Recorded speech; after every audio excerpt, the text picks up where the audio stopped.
দেশটাকে কোথায় নিয়ে যেতে চান এ ব্যাপারে তারা নিজেরাই কনফিউজড। হয়তো তাদের নিজেদের ভিতরে কোনো গোপন পরিকল্পনা রয়েছে, কোনো মাস্টার প্ল্যান রয়েছে। এবারের নির্বাচন অত্যন্ত গুরুত্বপূর্ণ এবং এই নির্বাচন অবাধ, সুষ্ঠু এবং ইনক্লুসিভ হবে, এটাই সবার বিশ্বাস।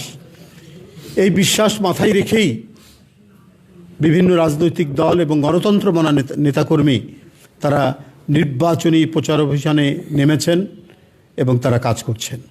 কিন্তু এরপরেও আমরা কিছু কিছু বিষয় আমাদেরকে হতবাক করছে, আমাদেরকে বিস্মিত করছে।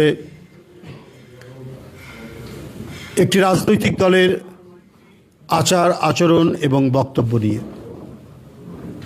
তারা আসলে কি করতে চান আর দেশটাকে কোথায় নিয়ে যেতে চান এ ব্যাপারে তারা নিজেরাই কনফিউজড। কিন্তু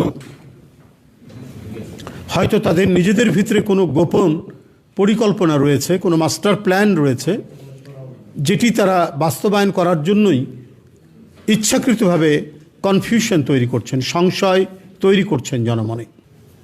সেই রাজনৈতিক দলটির প্রধান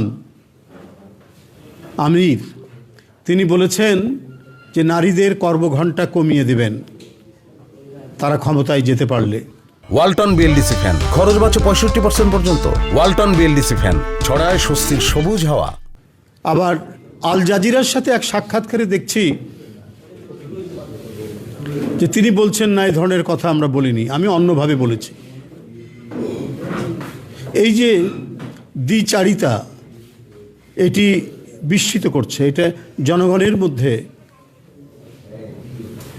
এক ধরনের সংশয় তৈরি করছে, মানুষকে বিভ্রান্তি তৈরি করছে। এখানে কর্মক্ষেত্রে বিশেষ করে যে সেক্টরে নারীর সংখ্যা বেশি, প্রায় 50%, বিশেষ করে গার্মেন্টস সেক্টরে, তাদের প্রথম কথাই যদি ঠিক থাকে তাহলে ওই কথার পরিপ্রেক্ষিতে তারা দিয়েছিলেন যে সন্তান লালন পালন ইত্যাদির কারণে নারীদের সময় দিতে হয়। তাহলে আজকে আমাদের প্রধান যে রপ্তানি আয়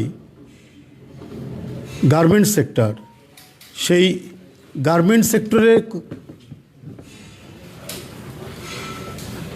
নারীরা নিয়োজিত রয়েছেন প্রায় 50%। তারা কি করবেন?